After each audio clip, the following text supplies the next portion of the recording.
Hello. I hope you all are doing well and having a smooth transition back in the swing of things. And I hope that your April break, no matter how you spent it, was relaxing and safe. And I hope that you all are still healthy.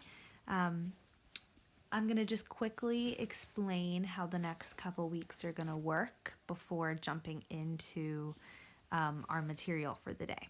So, as I said on the post where I posted these notes, this is our last unit of new information, and it's going to take us 3 weeks. It normally doesn't take that long, but we're spacing things out due to like our new block schedule. So basically, all of these notes that I've posted, they can be grouped into like three like kind of bigger topics within our probability unit. So like three subunits essentially.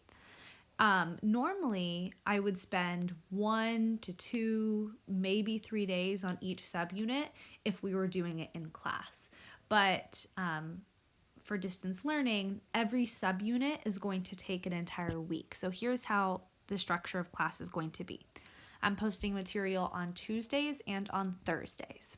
So week 1, we're focusing on this thing called permutations and combinations, like what this page is on.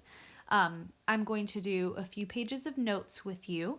The lecture is going to be a little bit longer than it would normally be because I'm only posting 2 in the week and not 4.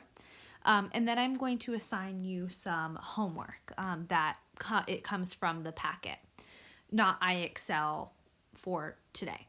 And then on Thursday, the lecture isn't actually going to be new information. It's going to just be like a review of those homework questions, ones that I think that, are particularly challenging or ones that I was asked about. So that's going to be what happens on Thursday. And then your assignment on Thursday is going to be to complete iExcel for however much time I think you need to do it based on like what it is that we're doing. So that's going to be how we operate at least for these next 3 weeks. So again, Tuesday, lecture with new information, pages for you to do for homework. And that should take, between the lecture and the work, it should take you about an hour. So you can either do that all on Tuesday or you can do Tuesday and Wednesday with the expectation that it's done on Thursday by the time the new lecture is posted. And then you have Thursday and Friday to complete that second lecture in the iExcel, and I will be checking the iExcel on Friday night or Saturday morning. So that's how that's going to work. In terms of an assessment for all of this, I haven't decided yet how we're going to do it, but I'm leaning towards doing more of a project. The reason I didn't do a project last time, or I typically don't do projects, is because they don't really correlate well with our unit material. But I really think that there's a lot of like fun space for projects within probability, and it also means that I don't have to proctor you, because the project would be, everyone would have like a different like submission, and really that's the reason that I needed to proctor via Zoom, is because the questions weren't different for every single person, just every session of the test. But with a project I wouldn't have to do that. So still, like I said, I haven't decided, but let me know if you have a preference as far as like test or project. All right, so I think that was it in terms of just like general information. We're going to go ahead and jump into this lecture. So I'm going to preface this with I love probability and statistics. I think that this is a really, really fun unit. It does require, like, not all of the questions and not all of the time, but some of the questions require just like a higher level of cognition, of thought and processing than some of the other topics. I know right before break, I hope you remember, we did circles, and that was like pretty straightforward, and like it was really just plug and chug. Probability is like sometimes like that and sometimes not. Some students find it to be challenging, and I can definitely see like why and how that is. So I encourage you to like really stick with it. This is something that it's not going to go away. Like it's not like, oh, okay, well I didn't really get probability, the end. It's actually going to be really important on standardized tests, like on your SAT. They love probability. And then if you don't take AP Calc as a senior, if you take statistics, like this is going to be super important. Every single person, for any degree you get at a 4-year college, you need statistics, like no matter what your major is. So this is really important. And I think I kind of made that clear. Okay, so we are starting, our first little subunit is about permutations and combinations. I'm going to explain those in really great detail in a moment, but first let's start with the fundamental counting principle. All right, the fundamental counting principle is just that if decision M can be made M number of ways, and decision N can be made N number of ways, M and N just being numbers, then the two decisions can be made by M times N number of ways. So for example, if you're talking about picking out clothes and you have like 10 shirts you can choose from, you have 3 pair of pants, and you have 4 pairs of shoes, and you're asking yourself, well, how many different combinations of outfits can I have? Like how many different ways can I make a decision about what to wear? It's 10 times 3 times 4. So that's it. So let's do a couple of these together. Number 1, the ice cream shop offers a choice of 3 cone sizes, 15 flavors, and 8 toppings. How many cones are possible if you can only choose 1 flavor and 1 topping? That's really important, all right? So it's obviously 1 cone. You're not getting multiple cones. And 1 flavor and 1 topping. So that is 3 times, because that's the number of cones, times 15, which is the number of flavors, and 8, which is the number of toppings. And when you multiply those, you get 360, which means there's 360 different decisions that you could make in that ice cream shop. All right, number 2, Virginia license plates consist of 3 letters followed by 4 digits. How many different license plates are possible? So if you were thinking, oh, well, it's 3 and 4, okay, I want you to think more closely about that. So let's actually draw out like the different placement. So 3 letters followed by 4 digits, 4 numbers. 1, 2, 3 letters. Actually, hold on. I'm going to bring that up a little bit for more space. 1, 2, 3 letters followed by 1, 2, 3, 4 digits. Okay, so there's 7 different positions that need to be filled. And for the first 3, they're letters. You need to ask yourself, well, how many letters can I choose from? Well, there's 26 letters. We're making the very valid assumption that we're talking about the English alphabet here because this is Virginia.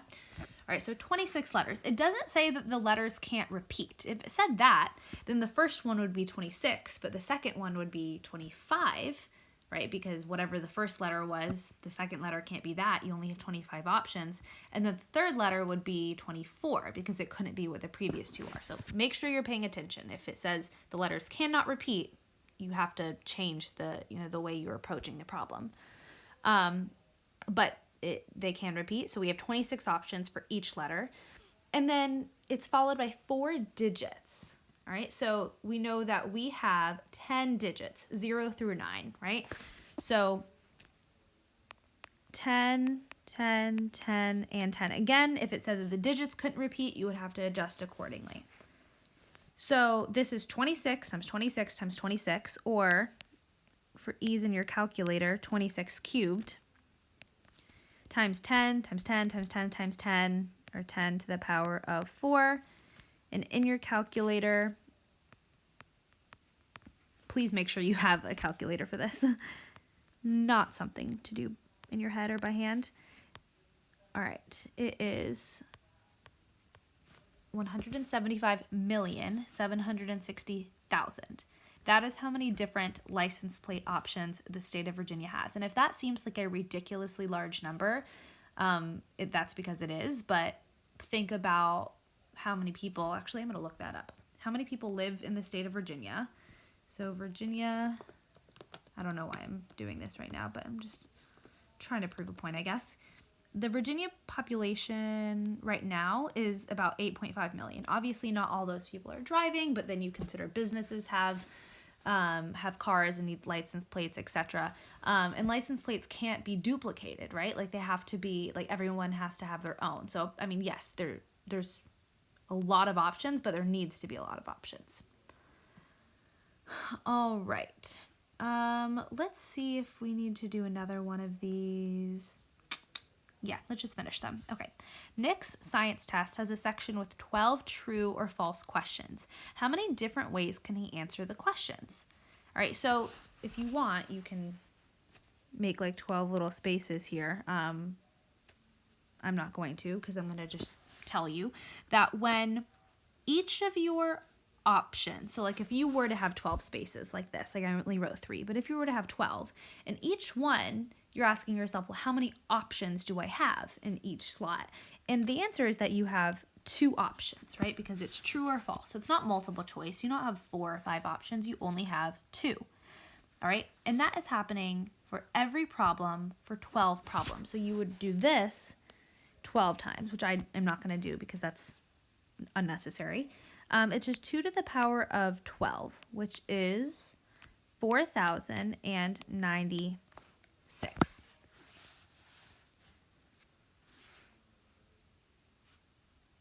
Again, a really big number, kind of hard to wrap your head around, but I promise you it's true. Number 4, to enter their home, the Clayton family enters a 4-digit code. How many codes are possible? So that is, you can do the, the slots or not. Every slot or every like placeholder there can have how many options. That's what you're asking yourself. So like in this, you're putting the number of options. That's what goes in here, right? Not 4, okay? This is like the number of things, I guess. 12 questions, like 4-digit code, right? And in every slot, you have 10 options because there are 10 digits. So that's 10 to the power of 4. You do not need to do the slots if you were kind of getting this, but if you don't, it's a good visual. 10,000.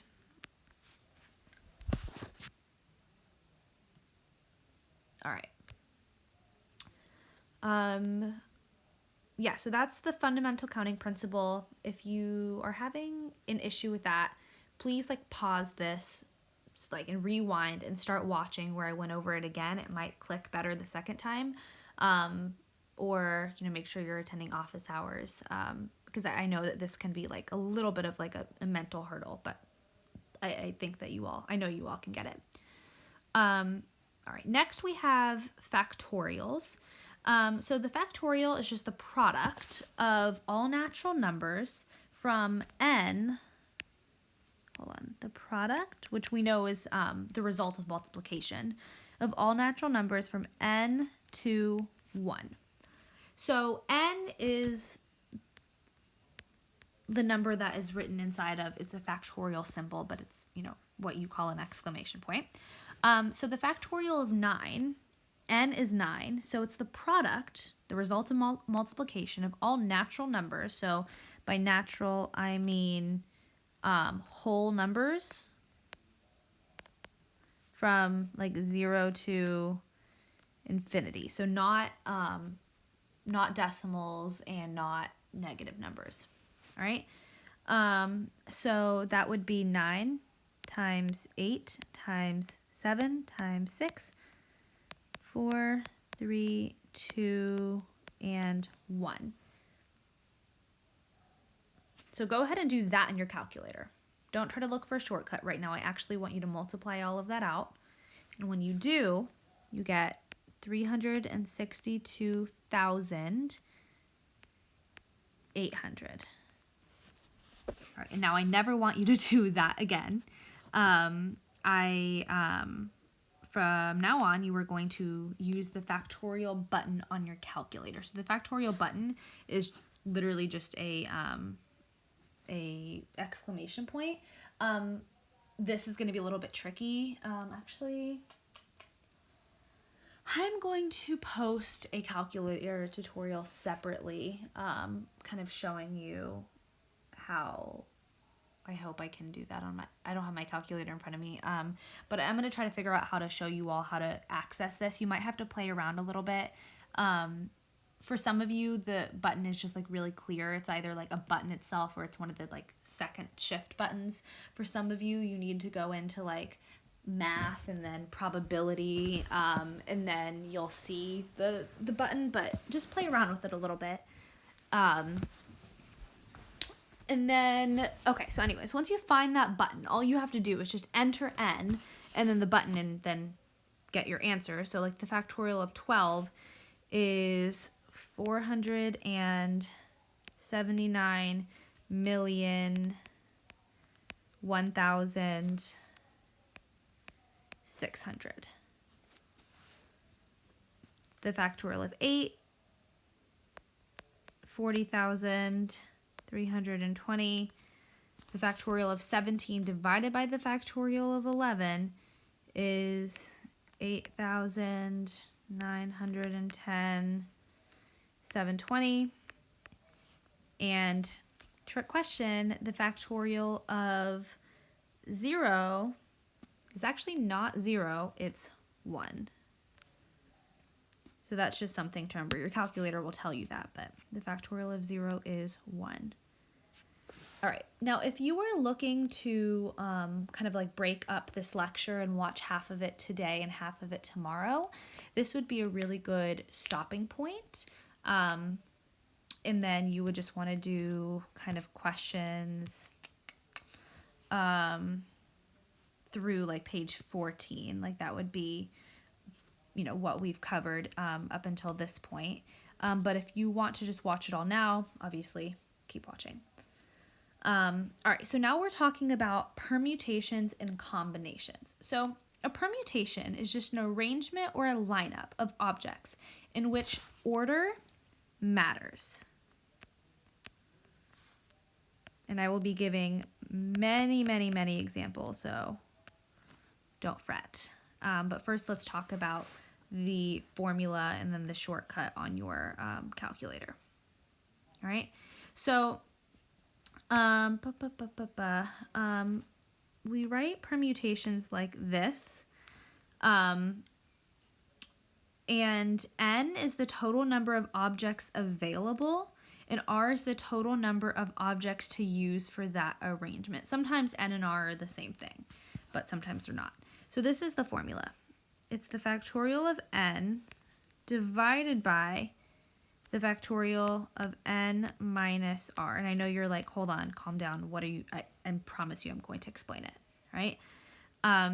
So that's the formula that you're going to use in your calculator once you know what to do. An important shortcut is that if n and r are the same thing, you don't need to do all of that. Your answer is just the factorial of n. Because if n and r are the same number, right? So then let's just say they're both, I don't know, 3. Then you would have the factorial of 3 divided by the factorial of 3 minus 3, which is 0. And we know the factorial of 0 is 1, so it's really just that, right? So that's why we have a shortcut. Okay, so let me try to explain this. This is something that I just like love explaining in person, so I can like kind of see when it clicks. But anyways, this is the hand that we've been dealt. So number 5, how many ways can you arrange the letters in the word dinosaur? So what you first need to ask yourself is, well, how many letters are there in the word dinosaur? 1, 2, 3, 4, 5, 6, 7, 8. There are 8 letters in the word dinosaur, meaning n is 8. That's how many options you have available to you. And of course, in this situation, r, the total of number of objects that you're going to use, is also 8. this isn't like, I don't love this example, so I'm sorry that we're starting with this one, but N and R are the same thing, so you're just going to do, so, you know, it's 8, permutation of 8, which is just the factorial of 8, which is 40,320. Meaning there's 40,320 different ways that you can arrange the letters in the word dinosaur. Which, I mean, it's crazy, but it's true. So, like, you could start with D, and then instead of having I second, you could have N second, and then everything else could be the same. You could have D, you could have I second, but instead of N third, you could have O third, right? Like, it continues for over 400 or 40,000 times. Okay, number 6 I like. This is like a classic example of permutations. So 7 students are competing in a geography bee. How many ways can they finish in first, second, and third place? Okay, so how many students can we choose from? How many students are competing? That's N. Wait, why are you not working? Pen. Okay, let me plug that in for a second as I just explained the problem. So N is 7. That's how many students you have in like your pool. Think of N as like the pool of things you have to choose from. 7. Then how many ways can they finish in first, second, and third place? Well, how many objects are you using for the arrangement? 3, right? Because there's only 3 winners. Okay, so N is 7. R is 3. So that is 7p3. So in your formula, it is the permutation of 7 divided by the permutation of 7 minus 3. So it's the factorial of 7 divided by the factorial of 4, which you just plug into your calculator, and you get 210. That's how many different possibilities of winners that there are. So this is really important. We're going to talk about on the next page, we're going to do a few more permutations, but then we're going to talk about combinations. So I really want you to pay attention to the fact that this said, how many ways can they finish in first, second, and third place? It didn't just say how many ways can there be 3 winners, right? There's specifically a first, second, and third place. And if you won first place, would you be okay with getting a medal that just said you finished in the top 3? No, right? Because you specifically won first place. So that's what it means when it says order matters. It's specific. Things like roles are being assigned, all right? We're just going to do all of these. I know it's a lot, but like I really don't want to just kind of leave you guys to the wolves here because this is kind of confusing. All right. Melanie is taking 4 classes this semester: American History, Algebra 2, AP English, and Chemistry. That's actually like some of your schedules. Okay. How many ways can these 4 classes be arranged on her schedule? Well, I want you guys to get in the habit of asking yourself, is this specific or is it non-specific? Does the order matter in a schedule? Yes, the order matters. You're not just saying how many, like she has 4 classes, how many different ways can she take? 3 of them or 2 of them? No, like you're asking for the schedule, which means the order does in fact matter. And that is what makes it a permutation. Okay, so N is 4. That's how many classes we have to choose from. And R is also 4 because we're not saying these are all the classes available to her. You know, I could have said like, you know, she has the option of taking American History, Algebra 2, AP English, Chemistry, Physics, Biology, Art, and how many different ways can we schedule 4 of those classes in which the total number of things you have to choose from and the total number that you're assigning are different, right? These are the same number. So it's just another, it's another one where N and R are the same thing, meaning you can use your shortcut,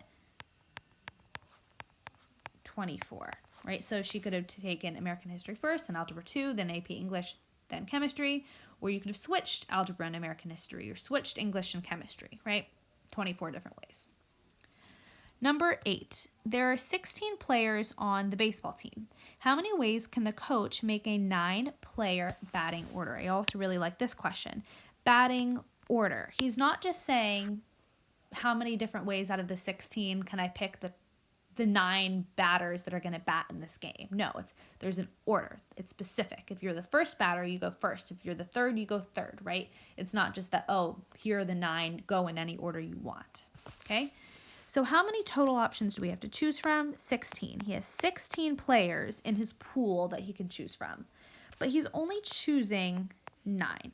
So N is 16, R is 9. 16P9. So the factorial of 16 over the factorial of 16 minus 9. It's factorial of 16 over the factorial of 7, which is, oops, I didn't leave myself enough room. It is 4 billion. I know it's ridiculous. 151,347,200. I know, guys, it's like really crazy, but like try and just take a second, like pause this and just like wrap your mind around it. Like that is like so, like 16 players, and yeah, like, and think of a lineup and like, okay, I have player 1 that can go first, or I have player 1 that can go second. And like, it's just like, it's crazy. Okay, number 9. There are 28 students in Mr. Miller's homeroom. How many ways can the students elect a student council representative and an alternate? And that's the code word for today. It's going to be alternate. And I know I'm sneaking it in here. Okay, so 28 students in his homeroom, meaning he has 28 options. How many ways can he elect, or the students elect, a council representative and an alternate? So how many positions are those? 2. R is 2. But then you have to ask yourself again, you know, we haven't done combinations yet, but I want you to get in the habit of, does it matter? Like if there was an election and you won student council representative, would you care if you were just like, oh, well, you're the student council representative or the alternate, it's not specific, it doesn't matter? Of course you would care, right? Because you won the election for student council representative. So it's specific. It's not just, oh, we picked 2 representatives, it doesn't really matter, you know, like they're interchangeable, right? This is not interchangeable.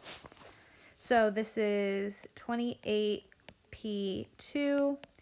So the factorial of 28 divided by the factorial of 26, right? That's 28 divided by 2, which is 756.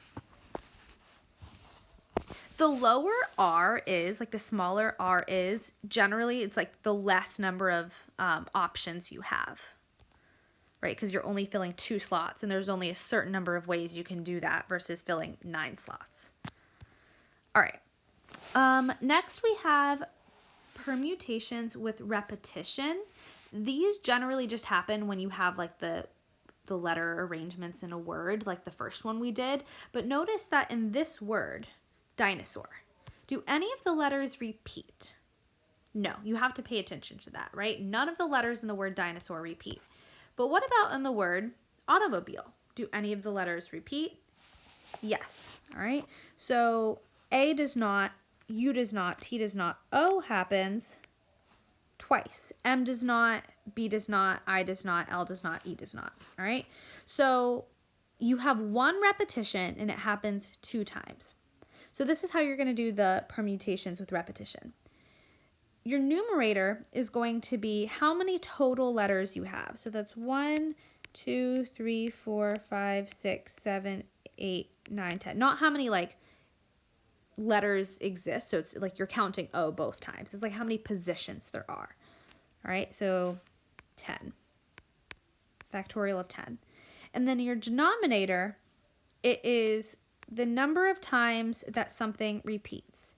There's only one thing that repeats here, and it repeats twice, so it's going to look like this. The factorial of 10 divided by the factorial of 2.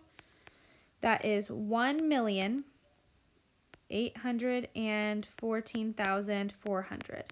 And the reason that it's different, like the reason that this exists in this problem versus in this problem when we didn't do when it like we didn't have a denominator is because there really are less options, right? Because O happens twice, the O's are interchangeable. Like if I say O comes first, well really which O are you talking about? You have two options, meaning the number of total possibilities is less. All right, number 11, how many different 9-letter arrangements are possible using the word disappear? So it tells you that there are, 9 letters to choose from. But then you have to go through and count your repeaters. So D, no, I, no, S, no, A, yes. A happens twice. But we're not finished, right? P also happens twice. So it's going to be the factorial of 9 divided by the factorial of 2 times the factorial of 2. 90,720. And if you had more repeaters, then you would just, keep going. Okay, so that is permutation. Again, I cannot, say enough how much it's important for you to understand that like the order matters in permutations. It's specific. There are assigned roles, right? So like if, going back to that spelling bee example, right? We're not just saying, oh, well, there's, 7 competitors and how many ways can we pick a top 3? No, first, second, third place. If you win first place and they just say, oh, congratulations, you're in the top 3, you are not going to be happy about that.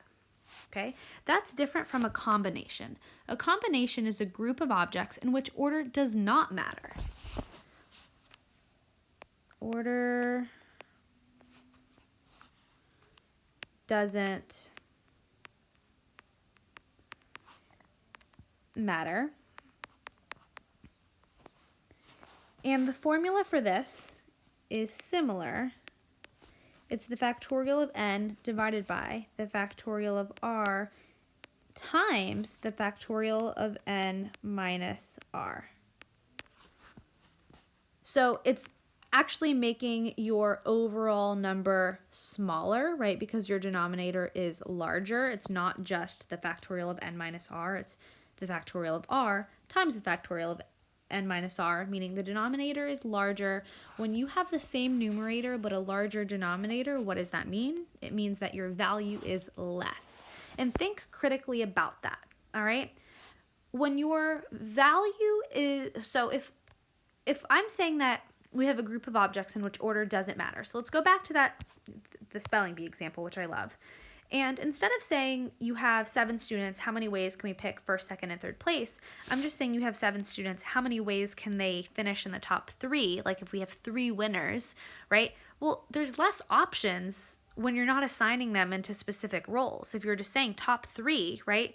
The overall number of possibilities you have is less. Okay? So combination, like if n and r are the same thing, a combination is going to give you less possible outcomes than a permutation. All right, so let's go through these. An important shortcut is if n and r are the same thing, your answer is just 1. So like for example, if I say like I have a class of 25 students, how many ways can I pick my 25 favorites? Right? Like I didn't say how many ways can I like order them, like how many ways can I like say this is my first favorite, this is my second favorite, which I would never do. If I could just, 25, how many ways can I pick 25 favorites? Like there's only one way I can do that, right? Like all 25 of you. Which is true. Okay.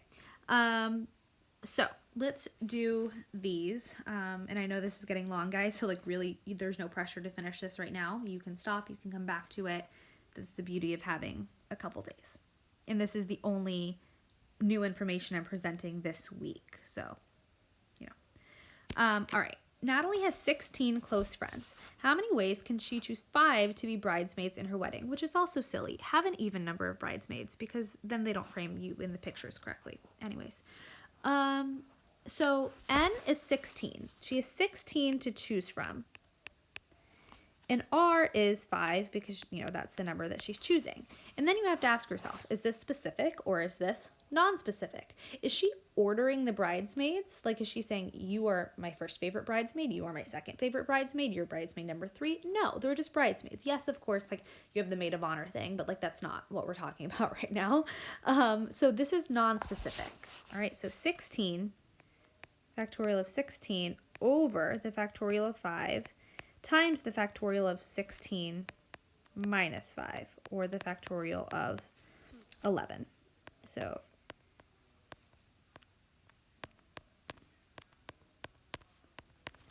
the answer here is 4,368 ways. All right, there are 24 students in Kyle's kindergarten class. How many ways can he choose? 8 to attend his birthday party. That's so sad. Okay. Again, he's not picking, you are my first favorite friend that can attend my birthday party. You are going to get this color sleeping bag, right? No, it's just like, I don't know why I said sleeping bag. I'm going a little crazy here. It's not specific, right? He's not putting his 8 friends that are attending in any like specific role or order. That's why it's a combination and not a permutation. 24, R is 8. So same thing here, guys. 24, like doing the problems, the actual formula, not difficult. Getting your mind around like when to use combination, when to use permutation, like what N is, what R is, that can be like, there's a learning curve there. So factorial of 8, factorial of 24 minus 8. Final answer here. 735, 471. So Kyle has a big decision to make. Abby is adopting kittens. 18. How many ways can she choose? 2. All right, so N is 18. And how many ways can she choose? 2. So that is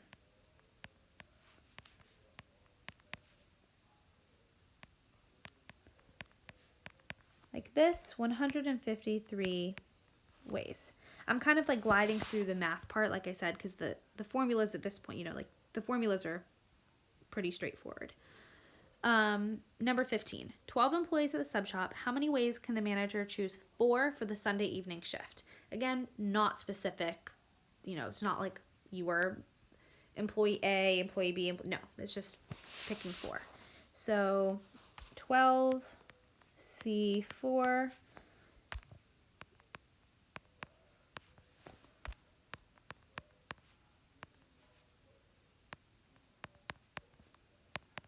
495 ways. There are 85 players on the football team. How many ways can the coach choose? 3 to represent the team in a coin toss? So really important here is he's not picking a quarterback, a running back, and another position on a football team.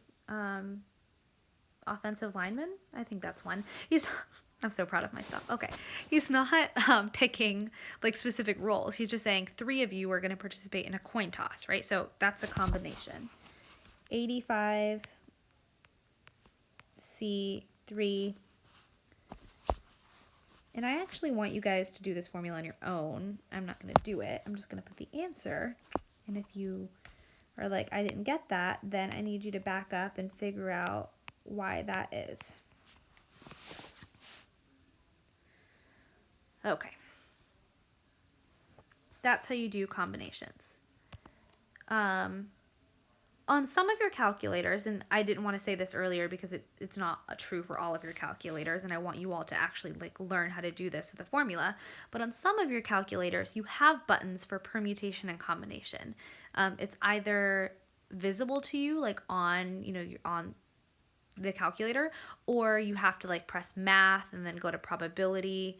Play around with it, look up, because it's really hard for me to like troubleshoot for each individual calculator if I don't like have it in front of me, but just like look up your calculator, like make and model, and write like permutation combination, and you should see like how to access it if your calculator has it.